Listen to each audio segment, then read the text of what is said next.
Angie Baskoro mengungkapkan cara mengatasi rasa kangen pada Bilqis, putri dari pernikahannya dengan Ayu Ting Ting. Menurut Angie, ia belum pernah bertemu putrinya. "Anak saya sudah gede sekarang," ucap Angie. Hingga kini belum bisa bertemu, Angie mengatakan hanya bisa memantau perkembangan Bilqis lewat Instagram sang mantan istri. "Nggak ada, lihat itu aja internet, lewat IG," balas Angie singkat dikutip dari YouTube Intip Seleb. Meski belum berjumpa, Angie yakin suatu hari nanti akan ada waktunya bertemu dengan Bilqis. "Belum, kalau bertemu sih belum. Nantilah mungkin ada waktunya semuanya," tutur Angie. Oleh karena itu, Angie meminta doa supaya harapannya bertemu Bilqis segera dikabulkan. Pada kesempatan berbeda, Ayu Ting Ting ditanyai oleh awak media perihal pengakuan Angie Baskoro yang kangen pada Bilqis.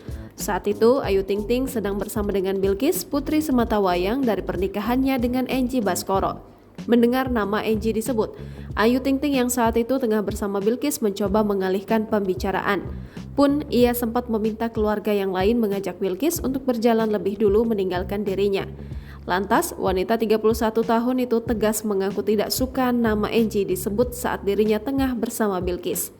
"Mas, jangan sebut nama itu di depan anak saya," kata Ayu Ting Ting dikutip dari YouTube Intens Investigasi. Pedangdut yang sempat digosipkan dekat dengan presenter Boy William itu mencoba mengalihkan topik wawancara terkait perkembangan Bilqis. Ayu Ting Ting bercerita kini Bilqis sudah naik ke kelas 4 SD sekolah dasar. Ia pun mengaku bangga dan mengucap syukur dengan perkembangan Bilqis.